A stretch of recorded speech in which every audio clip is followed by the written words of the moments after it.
먼저 제가 어떤 글을 갖고 왔어요. 존 플라벨이라는 청교도가 두려움에 대한 실천적인 논문이라는 것에서 이야기한 건데 나오죠. 네, 잘 보이시지 않겠지만 제가 읽어드리겠습니다.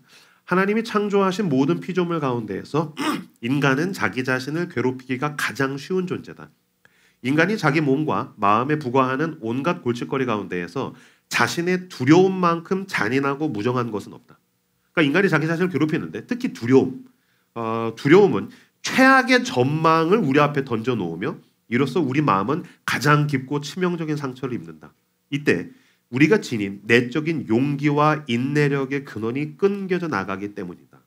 이제 두려움에 대한 사람이 자기 자신을 괴롭히고 무엇보다 이 두려움은 최악의 전망을 던져놔서 우리는 마음속에 삶 가운데에 깊고 치명적인 상처를 입게 된다는 거죠. 얼마 전에 이제 저희 막둥이 로운이가 지금 안에서 예배드리고 있는데 로운이가 이제 치과를 다녀왔어요. 왜냐면 학교에서 이제 건강 검진을 해야 된다 그래가지고 치과를 다녀왔습니다.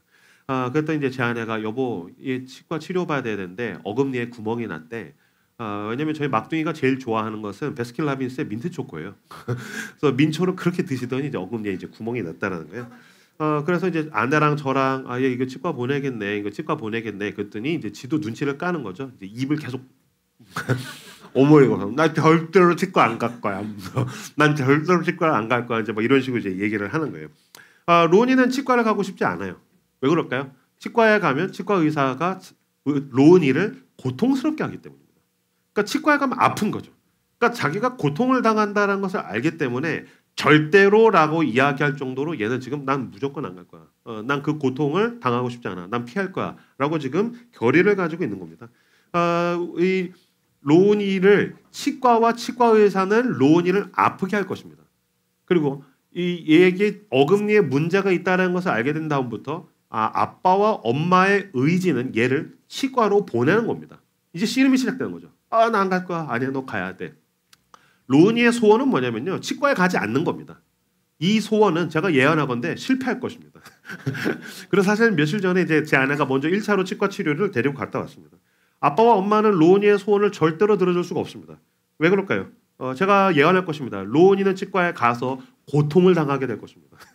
그리고 아빠 엄마는 얘를 그 고통의 의자에다가 반드시 앉혀놓게 될 것입니다. 로운이는 눈물을 흘리고 로운이는 비명을 지르고 아빠 못됐어. 아빠 나빠. 엄마 나빠. 막 그렇게 하면서 왜 내 소원이 들어지지 않지? 왜 아빠와 엄마는 나를 괴롭히고 이 치과 의사는 나를 고통스럽게 하지? 얘는 물론 이유를 알죠. 치과 치료를 받아야 되니까. 너 건강해야 되니까. 근데 그 이유를 아무리 얘기해줘도 얘는 귀에 들어오지 않습니다. 그러니까 아무리 이야기를 해줘도 귀에도 들어오지 않고 마음에 납득이 안 되는 것입니다. 로니는 아빠가 이해가 되지 않죠. 얘는 계속해서 고통을 피하고 싶죠. 얘의 소원, 나 치과 가고 싶지 않아. 이 소원을 들어주면 어떻게 될까요? 오케이, 치과 안 갈 거야. 소원, 나 민초 더 먹고 싶어. 이 소원을 들어주면 어떻게 될까요? 얘는 더 사실은 어금니가 썩으면 얘 스스로 더 큰 고통으로 가는 것입니다. 그러니까 그러면 어금니가 썩으면 더 고통을 받고 그게 누적되면 나중에 치과에 가면 더 큰 고통을 당하게 되는 거죠. 그런 면에서 우리에게 닥쳐오는 고통은 더 큰 고통으로부터 우리를 지켜줍니다. 그러니까 우리는 고통을 그냥 피하고 싶어.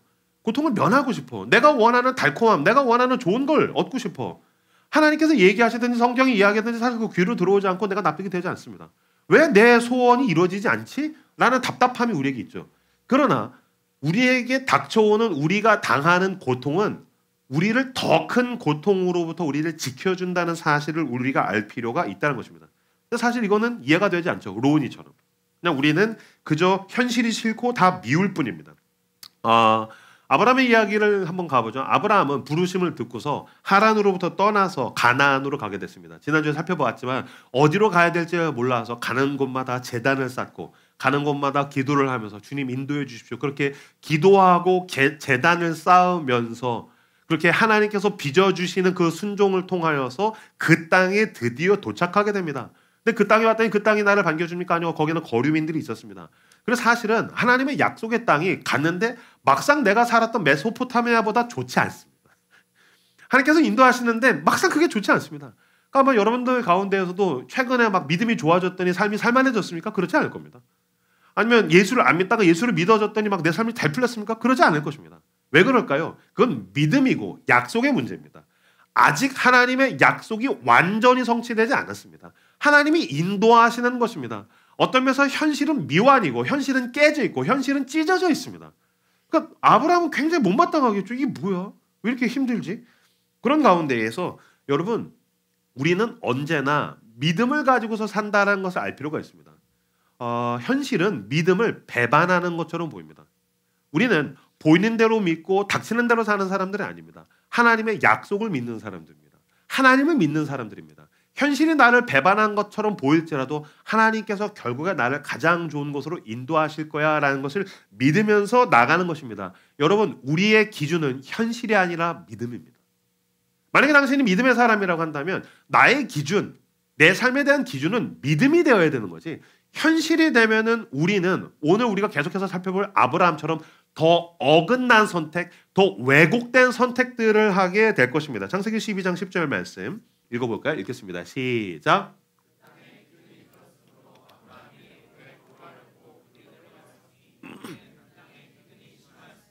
네.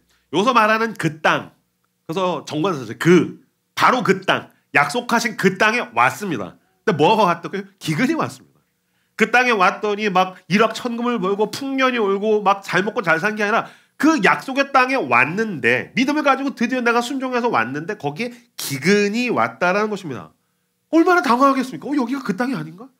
내가 뭘 잘못 들은 건가? 내가 뭔가 잘못 산 건가? 내 믿음이 뭔가 잘못된 건가? 아브라함은 당황하기 시작합니다. 찰스 스윈돌이라는 강해 설교자가 이런 얘기를 했습니다. 하나님은 이미 우리보다 우리 자신을 더 잘 아시며 미래가 어떠할지도 이미 아신다. 우린 미래를 알지 못하죠. 하지만 하나님은 미래가 어떠할지 이미 아신다. 하나님이 우리를 시험하시는 이유는 우리가 우리 자신에게 드러나도록 하기 위함이다. 그러니까 하나님께서 때때로 우리의 삶 가운데 시험을 주십니다. 여러분, 학창시절에 시험 보신 분들 계시죠? 저도 시험 보는 게 너무너무 싫었어요. 전 사실은 책을 보는 걸, 지금도 독서하고 책 보는 걸 좋아하는데도 저는 대학원, 석사, 박사 하고 싶은 마음이 아예 없어요. 왜 없냐면 제가 제일 싫어하는 건 시험이기 때문에 그래요. 시험이 왜 싫으냐면요, 시험을 보면 그래도 나는 나름 열심히 한 것 같은데 들통나요. 시험을 보면 내가 얼마나 성실했는지가 들통나요. 그러니까 사실은 시험 싫어. 근데 왜 시험을 보죠? 사실은 시험이라는 것은 그 사람이 어떤 수준, 어떤 삶을 영했는지, 어떤 모양인지를 드러내는 데에 목적이 있는 거죠. 그러니까 시험의 목적은 잘했으면 잘한 게 드러나고 못했으면 못한 게 드러나는 것. 그래서 내가 나의 표준, 나를 더 정직하게 직면하는 데에 목적이 있는 거죠. 그러면서 여러분, 하나님이 우리의 삶 가운데 때때로 시험처럼 보이는 기근, 고통, 어려움을 허용하실 때가 있습니다. 왜 그런 일이 오는 걸까요? 우리는 고통이 오고 기근이 오면은 막 당황하면서 하나님이 나한테 관심이 없나 봐. 하나님이 날 버리신 것 같아. 어쩌면 이 고통에서 하나님이 나를 건지시지 못할 것 같아. 우리는 시험을 통해서 하나님을 들통나게 하려고 합니다. 우리는 시험을 통해서 하나님을 확인하려고 해요. 아니요. 하나님이 시험을 통해서 나를 확인하기를 원하신다는 거예요. 내 속에 있는 것들이 들통나고 나를 확인하게 하려고 하나님께서 우리에게 시험을 주시더라는 것입니다. 근데 이 시험 가운데에서 어떻게 했습니까? 그 땅에 기근이 들었으므로 아브라함이 애굽에 거류하려고 그리로 내려갔으니, 시험이 왔습니다. 그랬더니 아브라함이 뭘 선택합니까? 애굽에 가야겠다. 성경 내내 구약에서 말하는 애굽은 세속을 의미합니다. 세속적인 성공. 그냥 하나님 안 믿어도 잘 먹고 잘 사는 사람들이 있는 곳. 왜냐하면 나일강이 있어서 여러분, 중동 지역 가운데에서 이스라엘은 풍년과 흉년이 계속적으로 반복됩니다. 그리고 위아래에 있는 수많은 강대국들에게 침략을 당합니다. 그래서 사실 거기는 고통도 있고 또 잘 될 때도 있는 이 인생의 흥망성쇠가 다 있는 곳. 그래서 이런 것들을 통해서 하나님은 그 이스라엘이라는 작은 나라가 철저하게 하나님을 의존하고 잘 되면 감사하고 힘들어도 주님을 붙들고 인내하는 그것들을 배우기를 원하시는 곳인데, 애굽은 그냥 하나님 안 믿어도 잘 먹고 잘 사는 것처럼 보이는 거죠. 그러니까 기근이 오니까 아브라함이 뭘 선택합니까? 애굽에 가야겠다. 그래서 애굽에 거류하려고 그리로 내려갔으니, 이 기근을 통해서 아브라함은 애굽을 선택합니다. 들통나는 거죠. 아브라함이 가지고 있었던 믿음, 아브라함의 인내, 아브라함의 수준이 기근을 통해서 들통나서 나 모르겠어. 나도 애굽에 가야겠어. 그래서 애굽을 선택하기로 했다는 것입니다. 우리도 이런 정도의 타협을 할 때가 있죠. 왜 내로남불이라고 하지 않습니까? 만약에 여러분들이 여러분 주변에 있던 누군가가 막 되게 세속적인 선택을 해요. 너무 쾌락을 선택한다든지 돈을 선택한다든지 이득을 선택하면서 하나님께서 우리에게 해주신 어떤 덕목들을 내려놓을 때 야, 저 사람 좀 믿음이 없네 라고 되게 쉽게 정죄합니다. 근데 나한테 그런 일이 일어나면 우리는 융통성이라고 생각합니다. 나는 지혜를 발휘하고 있다고 생각합니다. 난 굉장히 유연한 사람이야. 난 바리새인이 아니야. 우리는 그렇게 생각합니다. 그러니까 지금 이 아브라함도 정확하게 애굽에 가겠어. 이건 유연한 거야. 이건 삶의 지혜야. 이건 융통성 있는 거야. 라고 생각했을 거라는 것입니다. 근데 무엇보다 지금 이 창세기 12장 10절에 보시면요. 그 땅에 기근이 들었으므로 아브라함이 애굽에 거류하려고 그리로 내려갔으니 라고 나와 있습니다. 뭐와 대조될 수 있냐면요. 지난주에 살펴본 본문과 집에 가셔서 다시 창세기 12장을 쭉 읽어보시면요.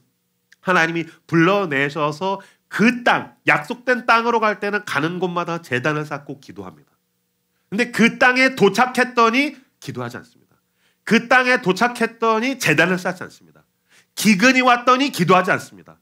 기근이 왔더니 제단을 쌓지 않습니다. 그래서 그 땅에 기근이 들었으므로라는 이 짧은 한 단어에는 그 땅에 기근이 들었으므로라는 한 단어에는 인간이 겪을 수 있는 그 두 가지 모순이 둘 다 옵니다. 그 땅은 뭡니까? 성취와 성공입니다. 기근은 무엇입니까? 고통과 아픔입니다. 근데 아브라함은 그 땅, 성취와 성공 가운데에서 기도하지 않고 제단을 쌓지 않습니다. 기근이 왔으므로 고통과 아픔 가운데에서도 기도하지 않고 제단을 쌓지 않더라는 겁니다. 제가 여러분들에게 동일하게 묻고 싶습니다. 왜 우리 교회는 가끔씩 이렇게 그리팅하다 보면 저는 망해서 왔어요. 저는 고통받아서 왔어요. 너무 삶이 힘들어서 왔어요. 라는 분들이 있습니다. 그래서 망해서 와가지고서 기도하고 예배드리고 공동체 가운데서 은혜를 받다가 회복돼요. 어떤 일들이 잘 풀려요. 일이 잘 풀린 다음에 당신은 기도와 제단을 놓친 것은 아닙니까? 반대의 경우도 있습니다. 처음에 막 와가지고서 막 은혜 받고 막 잘 풀리다가 기근이 와요. 고통이 와요. 이 상처와 고통과 아픔을 내가 어떻게 해석이 잘 안 돼. 이게 금전적인 걸 수도 있고 여러분들 커리어에 대한 걸 수도 있고 여러분의 건강에 대한 걸 수도 있고 여러분의 인간관계에 대한 것일 수도 있고 고통이 왔더니 기도와 제단을 놓쳐버린 사람들도 있다는 것입니다. 그러니까 그 땅에 기근이 들었으므로 하나님께 묻지도 않고 기도하지도 않고 제단도 쌓지 않고 바로 애굽을 선택하는 이 아브라함은 사실은 나와 당신과도 굉장히 유사하더라라는 것입니다. 이 어긋남이 어떻게 전개되는지를 한번 살펴보도록 하겠습니다. 11절에서 13절 말씀 읽도록 하겠습니다. 읽겠습니다. 시작. 그가 애굽에 가까이 이르렀을 때에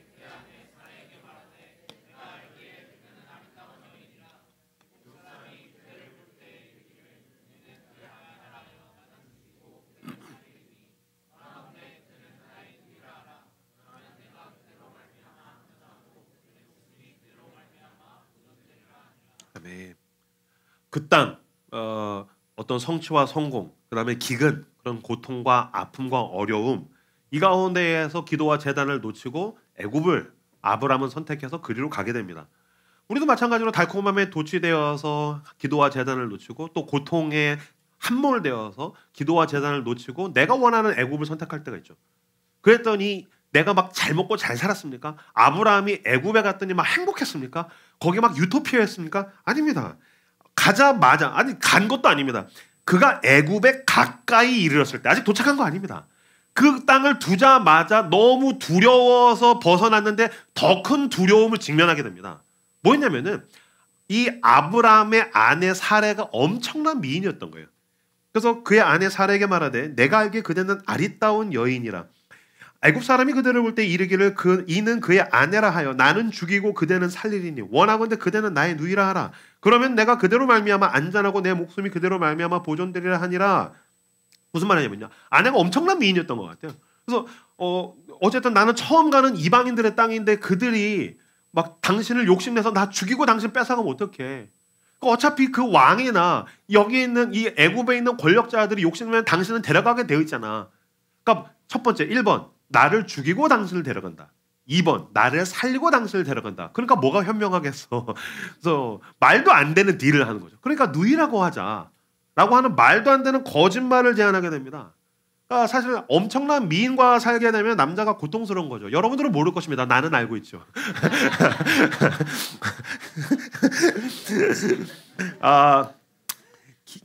이 기근이 굶주림이잖아요. 이 굶주림을 피해서 자기가 꼼수를 선택해서 애굽에 갔는데 고통을 면하려고 자기가 자기의 삶에 대해서 선택했는데 일이 잘 풀렸습니까? 아니요. 고통을 면하려고 꼼수를 부리고 전략을 짜고 선택하고 갔더니 결국에는 나 자신을 더 큰 고통으로 지금 밀어넣기 시작합니다. 그냥 배고프면 어쨌든 여러분 배고파도 관계가 좋으면 괜찮은 거 아닙니까? 왜? 가정이 화목하면 뭐 밥상에 별거 없어도 괜찮은 거 아닙니까? 굶어도 같이 굶으면 되는 거 아닙니까? 근데 그걸 피하려고 갔더니 지금 자기 스스로 가정을 깨는 선택. 그러니까 나와 더불어서 내 가정을 지금 고통으로 밀어넣고 있는 선택을 하고 계시더란 것입니다. 하고 있더란 겁니다. 하나님은 더 큰 고통을 면하게 하시려고 고통을 허용하십니다. 근데 사람은 고통을 면하려고 더 큰 고통을 자초합니다. 다시 강조하겠습니다. 하나님은 더 큰 고통, 우리는 알지 못하죠. 이 다음에 뭐가 있길래 나에게 이런 고통을 주신 거지? 근데 어쨌든 내가 알지 못하지만 그 더 큰 화와 고통과 재앙을 면하게 하시려고 지금 고통을 허용하시는데 사람은 이 고통을 면하려고 더 큰 고통을 향해서 나아가고 자초하게 되더란 것입니다. 도박을 하는 사람들의 심리가 다 그렇습니다. 나 만회할 수 있어. 만회 못합니다. 멈춰야 되는데 아니야. 나는 만회할 수 있어. 회복할 수 있어. 나는 더 큰 일확천금을 벌어들일 수 있어. 그래서 결국에는 모든 걸 날리는 선택을 자기 스스로 합니다. 이건 도박을 하는 사람뿐만이 아닙니다. 뭐 주식하는 사람이라든지 다른 부류의 어떤 그 투자를 하는 사람들도 마찬가지죠. 이건 우리의 일상에도 마찬가지입니다. 더 큰 고통을 스스로 자초하는 사람들은 너무너무 많습니다. 제가 우리 아이들에게 얘기하는 건데 애들이 이렇게 징징대지 않습니까? 여러분들도 여기 애 키우시는 분들도 공감하실 테고 나중에 애 키우다가 보면 마찬가지고요. 이건 어른들도 다 그렇습니다. 내가 뭔가 좋은 거를 관계 가운데 얻고 싶을 때 내가 지금 부족하고 모자라고 하니까 난 당신의 은혜가 필요해요. 나에게 칭찬해 주세요. 나에게 따뜻함을 내밀어 주세요. 나에게 사랑과 다정함을 주세요. 그렇게 겸손하게 얘기합니까? 그렇지 않습니다. 징징댑니다. 나 뭐 이러고. 그러니까 위로가 필요하고 사랑받고 싶으면 내가 겸손하게 그걸 달라고 얘기하는데 애들은 막 와! 사랑받고 싶어서 들어놓습니다. 근데 어른들도 마찬가지입니다. 여러분 저는 이 라이트하우스 서울숲의 송파 캠퍼스가 사랑과 은혜가 충만한 교회가 되기를 공동체가 되기를 주님의 이름으로 축복합니다. 그러려면 필요한 게 있습니다. 사랑받고 싶으면 저한테 관심 주세요라고 정직하게 얘기하십시오. 왜 교회가 사랑이 없냐? 이거 사실 교회에서 굉장히 빈번한 레파토리 아닙니까? 나한테 그냥 연락을 좀 받기를 원하고 사람들과 만나고 싶으면 나한테 좀 관심 가져주세요. 나랑 같이 밥 먹어주세요. 이러면 되는 겁니다. 근데 막 거기서 승질 내다가 보니까 더 소외당합니다. 저거 승질이 저거 왜 저러냐? 저거 인간이 저거 왜 저 모양이냐? 더 소외되고 더 외면받게 되더라는 겁니다. 우리 스트레스에 의해 가지고서 이게 나에게 해독제가 될 거라고 해서 독을 스스로 먹습니다. 그래서 스트레스에 의해서 중독되는 사람들도 고통을 면하려다가 더 큰 고통을 선택하는 사람들이라는 겁니다. 금전의 문제를 해결하기 위해서 사채를 선택하는 사람들은 얼마나 어리석습니까? 그럼에도 불구하고 사채 문제 때문에 얼마나 많은 사람들이 고통을 받습니까? 그리고 거짓을 무마하기 위해서 더 큰 거짓을 사용하는 것은 사실 나에게도 당신에게도 굉장히 빈번한 일입니다. 오늘 본문에 보면은요, 되게 무서운 건 지금 아브라함이 아내와 함께 뭐를 공모하고 있습니까? 거짓을 공모하고 있죠. 지금 애굽에 가기 위해서 뭘 준비하고 있습니까? 거짓을 준비하고 있습니다.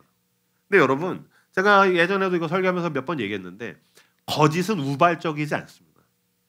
거짓은 우발적이지 않습니다. 무슨 말이냐면요. 어떤 내가 거짓을 해야 될 만한 상황이 닥치지 않습니까? 그 일이 생기자마자 우린 죄인이라서 본능적으로 거짓말을 만들어냅니다. 그리고 처음 떠올렸던 거짓말을 나중에 그 사람들 앞에서 무마하게 해서 거짓말하면 너무 쉽게 들통납니다. 거짓말, 첫 만들었던 그 거짓말을 계속해서 결국에는 터트리기 전까지 계속해서 업데이트합니다. 스스로 시뮬레이션 하고요. 더 완벽성에 가까운 거짓말들을 만들어서 그거를 내 뒷주머니에다가 가려놓고 있습니다. 그래서 나중에 시간이 지나서 거짓말을 해야 되는 상황이 오면 익숙하게 내가 업데이트해서 거의 완벽에 가까운 거짓말을 꺼내놓는 겁니다. 그래놓고 들통나면 몰랐어. 내가 그런 말 했어? 야, 뭐 어쩌다 보니까 그냥 둘러댄 거야. 나 거짓말 할 생각이 없었어. 우린 거짓말이 우발적이라는 또 더 큰 거짓말을 하고 있는 겁니다. 그러니까 거짓말도 죄도 우발적이지 않습니다. 그러니까 사람은 죄를 치밀하게 준비합니다. 그러니까 우리가 정직하려면 뭐가 필요한지 아십니까? 내가 희생하고 대가를 치르려는 준비가 없이는 우린 정직해질 수 없습니다. 사람들이 오해하는 게 정직을 우리가 어디다 쓰냐면요. 이렇게 말싸움 하다가 야, 내가 없는 말 했냐? 내가 틀린 말 했냐? 그거 정직 아닙니다. 그러니까 나에게 유리하려고 사실을 갖다 쓰는 것은 정직이 아닙니다.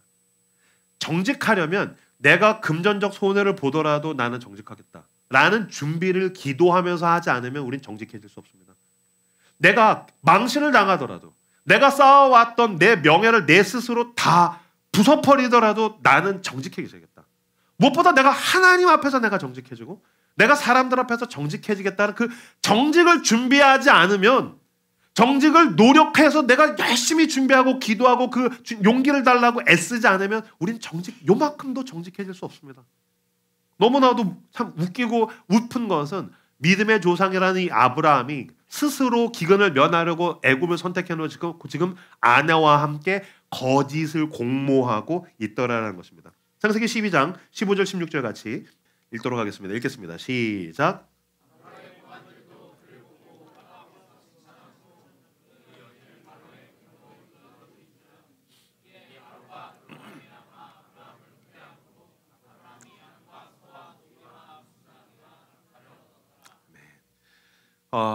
이 아브라함의 애써서 열심히 준비한 아내와 공모했던 이 거짓은 성공합니다. 마찬가지로 때때로 당신의 거짓도 성공하죠. 당신의 불의함, 당신의 더럽고 추악한 어떤 계획이 성공할 때가 있죠. 먹힐 때가 있죠. 우린 때때로 그렇게 해서 먹히면 휴, 다행이다. 내가 그래도 고통을 피했구나. 내가 그래도 금전적 손실을 피했구나. 여러분, 객관적으로 보면 이거 얼마나 웃깁니까? 바로가 그로 말미암아 아브라함을 후대함으로 아브라함의 아내 진짜? 네 누이야? 근데 사실 완전히 거짓말은 아닙니다. 왜냐면 진짜 사촌 동생입니다. 그러니까 어떤 면에서 아브라함이 이게 자기에게 있는 합리화가 됐을지도 모르겠어요. 나 완전히 구라친 건 아니지. 사촌 동생이니까. 우리도 이런 말도 안 되는 합리화를 하면서 거짓과 죄를 짓지 않습니까? 그래서 근데 이 공모가 먹힙니다. 그래서 데리고 갑니다. 그러니까 아브라함은 지금 바로 이 왕에게 뭐가 된 거죠? 처남이 된 거죠. 너무 웃기지 않습니까? 처남이 됩니다. 그래서 아브라함을 후대함으로 아브라함이 양과 소와 노비와 암수 나귀와 낙타를 얻었더라. 그래서 얻습니다. 굉장히 큰 재물을 얻습니다. 낙타는 고대 사회 때 부의 상징입니다. 엄청난 재물을 얻은 것입니다. 여러분, 내가 금전적 손실을 피했어. 내가 들통나지 않아서 망신당하지 않았어. 나는 내가 가지고 있는 것들을 지켜냈어. 아니죠. 거기에서 더 큰 걸 얻었어요. 그래서 지금 아브라함이 잘 살고 있는 겁니까? 아니죠. 너무너무 비참하죠. 자기 아내를 다른 남자의 침실에 넣어놓고 양과 소와 노비와 암수 나귀와 낙타가 무슨 소용이 있겠습니까? 더 비참해진 것입니다. 지금 아브라함은 더 비참해진 것입니다. 이것은 이 양과 소와 노비와 암수 나귀와 낙타, 그러니까 후대받은 것은 기근과 대조되어 있다는 사실을 우리는 볼 필요가 있습니다. 굶주림을 피하려고 거짓을 공모해서 하나님께 기도도 하고 묻지도 않고 가가지고 애굽에 가가지고서 이 거짓된 전략이 먹혀가지고서 대단한 부를 얻었습니다. 기근을 피하려고 대단한 부를 얻었습니까? 결국에 얻어진 것은 비참함입니다. 여러분, 주변을 잘 돌아보십시오. 이런 사람들 굉장히 많습니다. 돈을 추구하다가 인간관계가 다 깨진 사람들 전 수도 없이 봤습니다. 승진, 더 높아지려고 하다가 자기의 인격성을 상실하는 사람들 여러분 너무너무 많이 보게 됩니다. 여러분 주변을 돌아보십시오. 쾌락을 추구하다가 자기 가정을 산산조각 내는 사람, 이런 불륜. 사실 불륜해서 가정이 깨지면 자기가 추구했던 쾌락은 얼마나 어리석은 겁니까? 근데 아니야, 이건 사랑이야. 내 남편, 내 아내는 나한테 존중해주고 사랑해주지 않아. 그러니까 나는 어쨌든 이런 사랑과 존중을 얻을 만한 가치가 있어라는 말도 안 되는 합리화, 이 아브라함과 같은 합리화, 그걸 추구하다가 들통나가지고 가정이 깨진 사람들 수두룩합니다. 이런 방식으로 하나님께서 나에게 허용하시지 않은 기근을 피해서 나에게 거짓으로 약속된 애굽을 추구하다가 양과 노비와 암소와 나귀를 얻었으나 결과적으로는 더 비참해지는 인생들은 사실 우리 가운데에서도 허다하다는 것입니다. 창세기 12장 17절에서 19절 말씀 같이 보겠습니다. 읽겠습니다. 시작.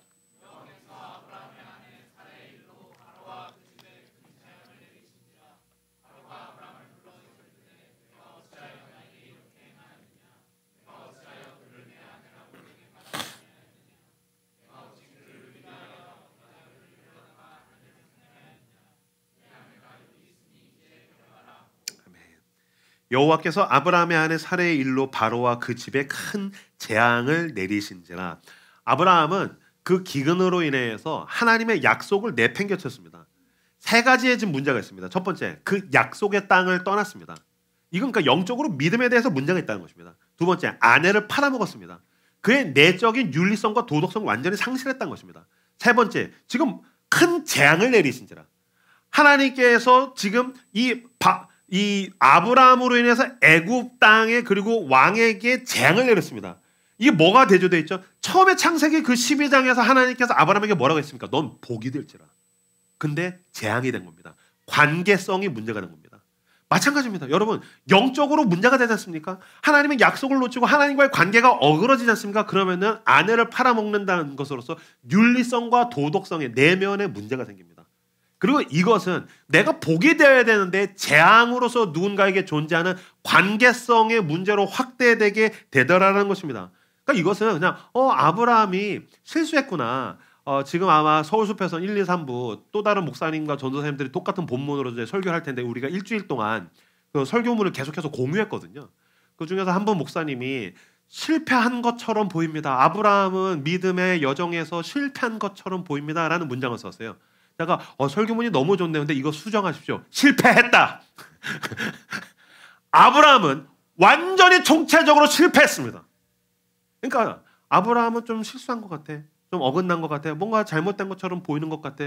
왜 우리는 계속해서 그렇게 얘기할까? 아니요. 아브라함은 실패했습니다. 완전히 하나님의 기준으로부터 망했습니다. 아브라함은 철저하게 자격 미달입니다. 아브라함은 사고 쳤습니다. 대형 사고를 쳤습니다. 근데 아브라함이 사고를 쳤는데 하나님이 책임지시는 일이 나옵니다. 그러니까 오늘 본문에 보면 아브라함은 약속을 버리고 아내를 팔아먹고 그 다음에 재앙에 대해서 큰 대형 사고를 쳤는데 하나님이 책임지시더라. 이 아브라함의 그 여정을 쭉 따라가다 보면 이런 류의 일들을 우리는 계속해서 마주하게 됩니다. 이것이 바로 우리에게 있는 소망입니다. 아브라함이 사고치면 하나님이 책임지십니다. 믿음의 위대함은 여기에 있습니다. 우리가 뭐 대단한 믿음을 가지고 왔습니까? 우리가 하나님 앞에서 대단한 믿음을 발휘해서 우리가 여기 있습니까? 아닙니다. 우리는 진짜 겨자씨만한 믿음을 가지고서 예배드리고 은혜를 받고 따라갑니다. 근데 우리 역시 마찬가지로 하나님의 약속을 팽개칩니다. 우린 윤리성과 도덕성에 대해서 우린 내면에 심각한 문제들이 있습니다. 그래서 사실을 나는 가정에 대해서, 나는 내 주변에 대해서, 나의 부르심의 자리인 직장과 소명의 자리에서 복이 되기보다는 재앙이 될 때가 덜어 있다는 것입니다. 네, 오늘 본문은 괜찮다라고 우리에게 이야기합니다. 왜 그렇습니까? 우리는 약속을 팽개쳤지만 하나님이 우리를 팽개치지 않으시기 때문입니다. 너가 재앙이 돼도 괜찮다. 내가 너를 대신해서 책임지마. 내가 책임지고 내가 너에게 복을 베풀어 주마라고 하나님께서 우리에게 지금 말씀하고 계시는 것입니다. 왜 아브라함이 기근으로부터 벗어나서 이 고통으로부터 벗어나서 애굽으로 갔을까요? 애굽이 구원이라고 생각했던 겁니다. 여기에 행복이 있어. 여기에 만족이 있어. 여기에 기쁨이 있어. 갔더니 결국에는 내가 나 자신과 내 주변을 다 고통스럽게 만들었죠. 고통을 피하려고 나와 내 주변을 더 고통스럽게 만들었더니 하나님이 책임지시고 하나님이 구원하셨습니다. 하나님 지금 말씀하신 것입니다. 너가 선택한 애굽이 구원이 아니고 내가 너의 구원이야. 애굽이 너를 책임지는 것이 아니고 내가 너를 책임지는 거야 라고 지금 하나님께서 말씀하신 것입니다. 진정한 구원 되시는 하나님께서 아브라함을 건져내시는 것입니다. 마찬가지입니다. 아브라함이 기근 가운데에서 그는 누구를 잠잠히 바라고 기다렸어야 됩니까? 나의 유일한 구원 되시는 하나님이죠. 그러니까 고통을 피하려고 애굽, 꼼수, 전략, 전술, 잔머리 아니죠. 하나님, 나에게 고통이 있으나 난 약속을 믿습니다. 나를 인도하신 하나님을 잠잠히 바라며 기다릴 것입니다. 주님, 당신께서 왜 나에게 이런 고통을 허용하셨는지 모르겠지만 주님, 당신만이 내 인생의 길이요 진리요 생명이시니 내가 주의 영을 떠나 어디로 간단 말입니까? 주님, 나를 불쌍히 여겨주십시오. 그때 진정한 구원 되시는 하나님께서 이 아브라함을 지키셨을 것입니다. 그러나 그리하지 아니하고 어긋난 길로 가서 나와 그 주변에 재앙이 되는 더 큰 고통을 가져왔을지라도 아브라함은 하나님을 버렸으나 하나님은 아브라함을 버리지 아니하시고 끝까지 지금 책임지고 계시더라는 것입니다. 마찬가지입니다. 당신이 지금 기근과 고통 가운데 있고 당신이 두려움 가운데 있습니까? 여러분 아직 닥친 건 아니에요. 근데 여러분 앞에 있는 그 무언가 때문에 불안하고 두려워서 아까 우리가 처음에 읽었던 것처럼 최악의 전망을 바라보면서 당신의 영혼에 깊은 치명적인 상처를 지금 받으며 일상을 살아가고 있습니까? 그러면 어긋난 선택을 할 것이 아니라 길이요 진리요 생명이 되신 예수 그리스도를 선택하시길 주님의 이름으로 축복합니다. 이사야서 53장 4절에서 7절 말씀 같이 읽겠습니다. 시작.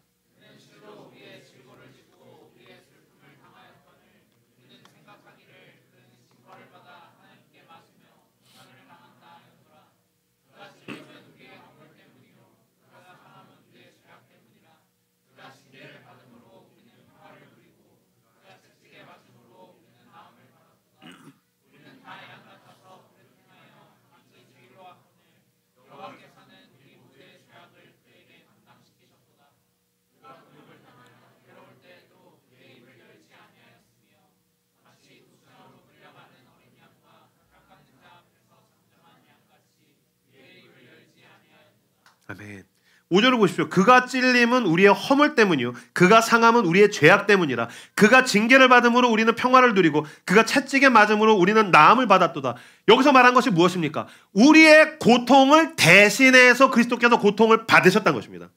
그러니까 여러분, 그리스도의 십자가, 여러분들이 만약에 기근과 고통과 어려움 가운데 있다면 당신은 그 자리에서 잠잠히 그리스도의 십자가를 붙들어야 됩니다. 그리스도의 십자가의 고통이 이야기하는 것은 무엇입니까? 그가 고통을 받음으로 우리가 나음을 받았더라. 그가 내 고통을 대신해서 고통을 받았다. 첫 번째, 대신하셨다는 것입니다. 두 번째, 그가 우리의 고통의 자리에 함께 하셨다는 것입니다. 두 번째, 함께 하셨다. 세 번째, 그가 끝까지 침묵 가운데에서 죽으심으로, 여러분 우리는 아직 그 기근으로 죽지 않았습니다. 그 고통에 의해서 우리는 아직 망하지 않았습니다. 그러나 그리스도는 십자가에서 죽고 망하심으로 끝까지 책임지셨다는 것입니다. 그러므로 여러분, 당신의 고통과 기근 가운데서 두려울 때 붙들어야 될 건 그리스도의 십자가입니다. 십자가는 우리에게 세 가지를 이야기합니다. 그가 대신하신다. 두 번째, 그가 함께 하신다. 세 번째, 그가 끝까지 책임지신다. 라는 것을 붙들고 당신에게 닥쳐온 그 기근과 그 불안한 두려운 현실을 향해서 묵묵히 걸어 나아가시는 여러분들 되시길 주님의 이름으로 축복합니다. 십자가는 고통을 바라보는 우리의 시선을 바꿔줍니다. 불안해하죠. 두려워하죠. 왜? 망할까 봐. 이 돈을 잃으면 어떻게 하지? 이 커리어를 상실하면 어떻게 하지? 내가 이 사람들에게 버림받으면 어떻게 하지? 나에게는 이 질병이 나와 내 주변을 모두 박살내면 나는 어떻게 해야 되지? 우리는 그 불안합니다. 그러나 우리를 구원하기 위한 예수 그리스도는 그 고통을 향해서 묵묵히 걸어가셨습니다. 걸어가셔서 바꾸셨고 함께 하셨고 책임지셨습니다. 그러므로 예수 그리스도의 사람들은 그 십자가를 붙들고 고통을 향하여서 용기를 발휘할 수 있습니다. 우린 인내할 수 있습니다. 견딜 수 있습니다. 무엇보다 그 고통의 시간 가운데에서도 우리는 우리에게 주어진 약속을 붙들고 내일을 향하여서 묵묵히 걸어갈 수 있게 되더라는 것입니다. 우리는 회피하지 않습니다. 우린 직면합니다. 그래서 여러분, 그리스도인들 가운데 순교자들이 있습니다. 순교자들. 어떻게 순교할 수 있습니까? 순교한다는 건 그냥 기근과 고통 상실 수준이 아니라 죽는 거지 않습니까? 근데 그것까지도 그들은 감내하더라는 것입니다. 이게 날 망하게 할 수 없다. 심지어 나를 육체적으로 죽게 할 수 있을지라도 나를 영적으로 영원히 죽게 할 수는 없어. 주님, 나도 피하고 싶습니다. 예수님의 대사처럼 주님, 나도 피하고 싶고 도망가고 싶지만 내 뜻대로 하지 마시고 아버지의 뜻대로 하옵소서. 아버지의 뜻이 여기 있다면 주님, 나는 갈 것입니다. 그래서 고통 가운데에서도 가는 법을 우리는 배울 수 있게 되더라는 겁니다. 저는 지금 믿으면 모든 걸 극복할 수 있다는 얘기를 하는 건 아닙니다. 막 고통 가운데서도 막 웃으면서 막 그렇지 않습니다. 비명을 지르고 아프지만 우리 로운이가 치과에 가면은 막 그래 아빠 엄마가 나와 함께 있으니까 난 안 아파 그러지 않을 겁니다. 아빠를 원망하고 비명을 지르고 눈물을 흘리지만 그래. 그래도 나는 이렇게 가다가 보면은 내일 완전히 치료가 되고 나면 난 내일 내가 원하던 민초를 먹을 수 있어. 그 고통을 끌어안을 수 있는 겁니다. 제가 그 제주도 여행을 6월 달에 제주도 안식월을 보냈는데 제주도는 진짜 독특합니다. 왜냐면요. 가운데 한라산이 있지 않습니까? 제주도가 둥글면 한라산이 있잖아요. 그래서 만약에 남에서 북으로 가든 동에서 서로 가든 그 한라산을 지나갈 때에는 그 올라가고 내려가는 거거든요. 그럼 올라가다 보면 거기는 거의 1년 내내 안개가 있는 동네가 있습니다. 그리고 여러분 제주 갈 때 명심하십시오. 제주도는 일기예보가 다 틀립니다. 맞는 일기예보는 본 적이 없어. 근데 늘 가다가 보면 어마어마한 안개를 늘 만나게 되는 거예요. 거의 일주일 중에 하루 정도 빼고선 다 안개가 있는 곳을 다 지나갔었어요. 거기 운전하다 보면 진짜 어마어마한 안개, 한 치 앞에 안 보이는 안개를 보게 됩니다. 그럼 안개가 오면 멈춥니까? 브레이크 밟습니까? 아닙니다. 깜빡이 켜고 불안하고 두렵지만 가는 겁니다. 마찬가지로 당신의 삶에 있는 기근은 안개에 불과합니다.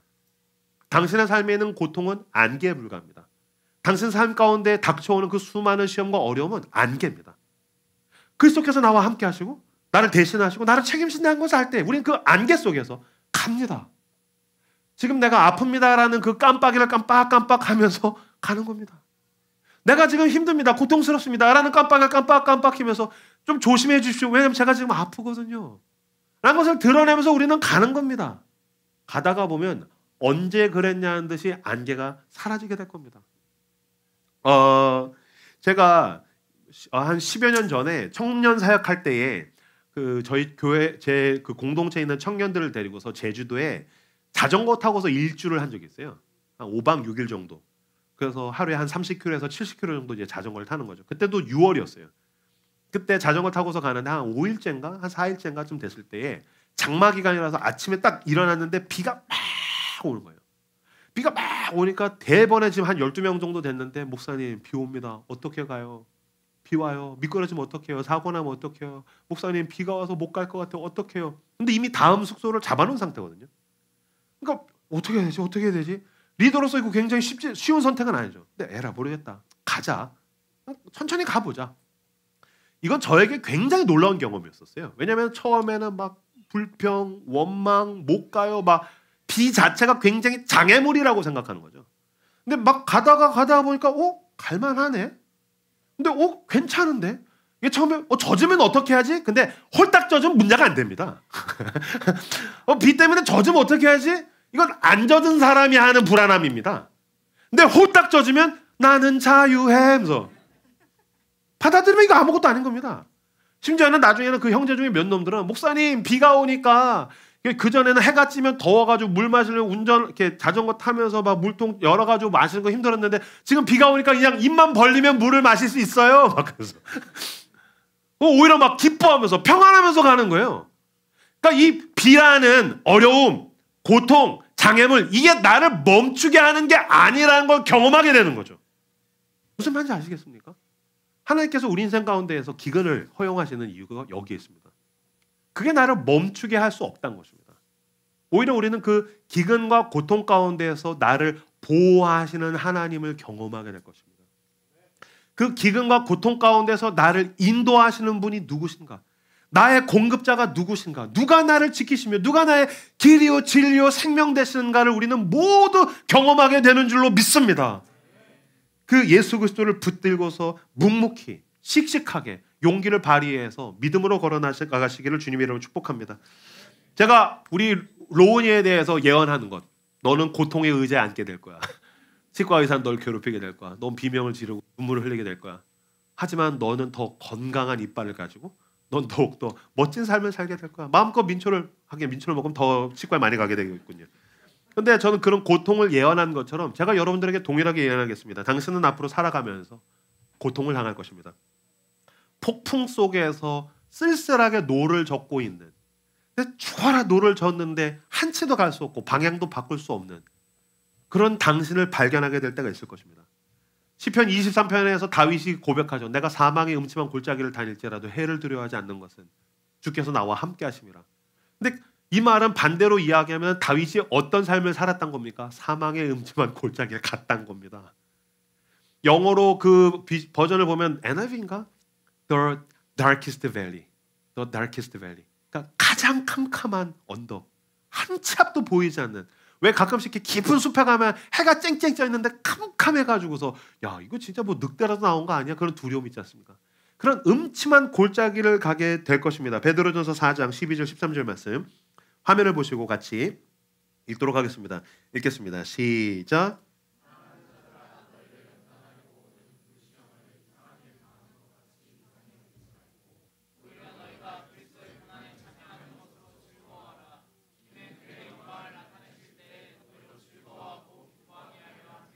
아멘.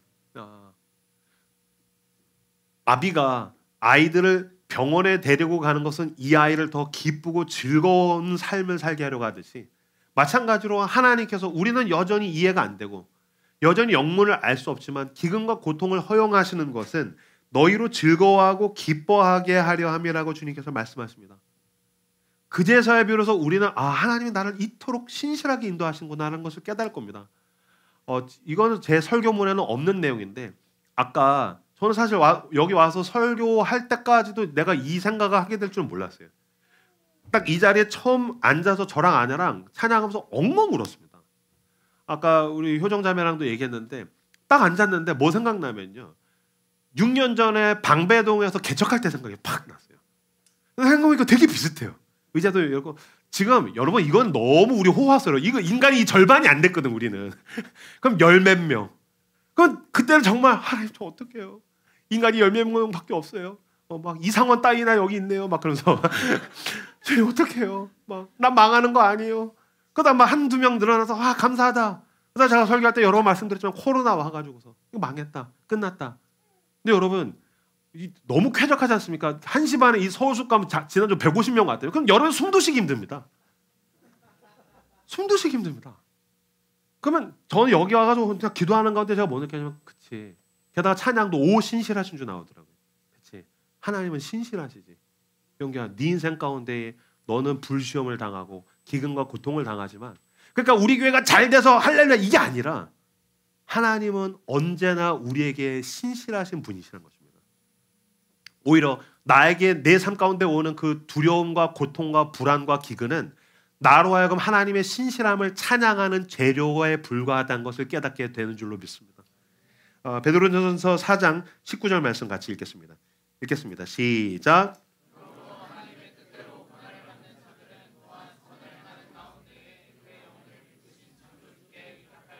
아멘. 아브라함은 기근이 왔더니 애굽으로 도망가죠. 베드로전서는 이렇게 얘기합니다. 하나님의 뜻대로 고난을 받는 자들은 그래도 그 약속의 땅에 머물길 원하는 자들은 여전히 내 삶에는 이해가 되지 않는 어려움과 고통이 있지만 선을 행하는 가운데 무슨 뜻입니까? 그냥 나에게 주어진 길을 간다는 겁니다. 이 불안함은 안개에 불과해. 나는 나에게 주어진 길을 가기를 원합니다. 이 약속의 땅에서 주님 그리스도의 십자가의 길을 가기를 원합니다. 그렇게 주님을 붙들고 나에게 주어진 길을 신실하게 가며 영혼을 미쁘신 신실하신 하나님께 의탁하십시오. 당신의 고난은 하나님의 뜻과 하나님의 의지 안에 있습니다. 이해가 되지 않을지라도 당신의 고난은 하나님의 뜻 안에 있습니다.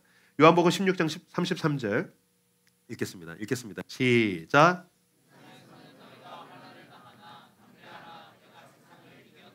아멘. 예수 그리스도께서 십자가에서 죽으실 때 다 이루었다. 테텔레스타이. 두려워하지 마라. 내가 너와 함께하고 내가 너의 고통을 대신하고 내가 너를 끝까지 책임진다. 아브람같이 완전히 실패한 사람도 책임지시는 하나님. 그리고 무엇보다 우리가 그전에 그리스도를 몰라서 패역하고 죄악된 자리에 있었을 때 그리스도께서 십자가에서 죽으심으로 나의 구원을 완성하셨습니다. 그러므로 내가 왜 환난과 어려움을 두려워해서 어긋나겠습니까? 십자가를 바라보십시오. 반주해 주시겠습니까? 롯데월드를 우리 아이들이랑 간 적이 있습니다. 은율이랑 로운이랑 어느새 이제 은율이 로운이가 커서 바이킹을 탑니다. 놀랍죠. 바이킹을 타요. 바이킹을 애들은 타는데 이제는 최근에 갔을 때는 애들이 바이킹을 무서워하는 게 아니라 이제 제가 막 어지럽더라고요. 그래서 어쨌든 애들은 이제 바이킹까지는 탈 수 있겠다라고 생각을 하고 있는데 바이킹 막 우리 은율이도 그렇고 로운이도 그렇고 처음에는 나 바이킹 탈 수 있어 당당하지만 막상 타면 무섭죠. 막 빠르고 높게 가고, 바이킹 타보시면 막 오장육부가 뜨는 느낌 있지 않습니까? 그럼 게다가 너무너무 안전하잖아요. 사실 이 놀이기구라는 게 거의 사고 날 확률이 없다고 봐야 되잖아요. 근데도 이 두려움, 이 불안함이 있는 거죠. 이때 운율이는 막 바이킹 가운데서 불안하고 두렵고 그러면은 어떻게 하냐면은 눈을 감고 아빠의 품에 팍 안깁니다. 그리고 아빠의 손을 꽉 잡습니다. 이것이 우리가 어려움 가운데에서 해결해야 될 방법입니다. 무슨 말이냐면요, 우리는 보여야 된다고 생각해요. 하나님이 내 고통을 어떻게 해결해 주셔야 될지 그 방법이 보여야 된다고 생각해요. 아니요, 눈을 부릅뜨고 내 길이 보이고 내 방법이 보여야 되는 것이 아니라 당신은 그 눈을 감아야 됩니다. 그리고 아버지의 품에 안겨야 됩니다. 그리고 나와 나의 고통과 함께 하시며 나를 대신하시며 나를 책임지기 위해서 십자가에서 못 박히신 그 그리스도의 못자국난 손을 잡으십시오. 눈을 감고 그 손을 붙들고 그분의 품에 안기면 우리는 지나갈 수 있습니다. 우린 견딜 수 있습니다. 그제서야 비로소 내가 아버지의 손을 잡고 내가 아버지께 기댈 때 찬송과 가사, 세상과 나는 간 곳 없고 구속한 주만 보이도다. 이것이 나의 간증이요 이것이 나의 찬송일세. 나 사는 동안 끊임없이 구주를 찬송하리로다.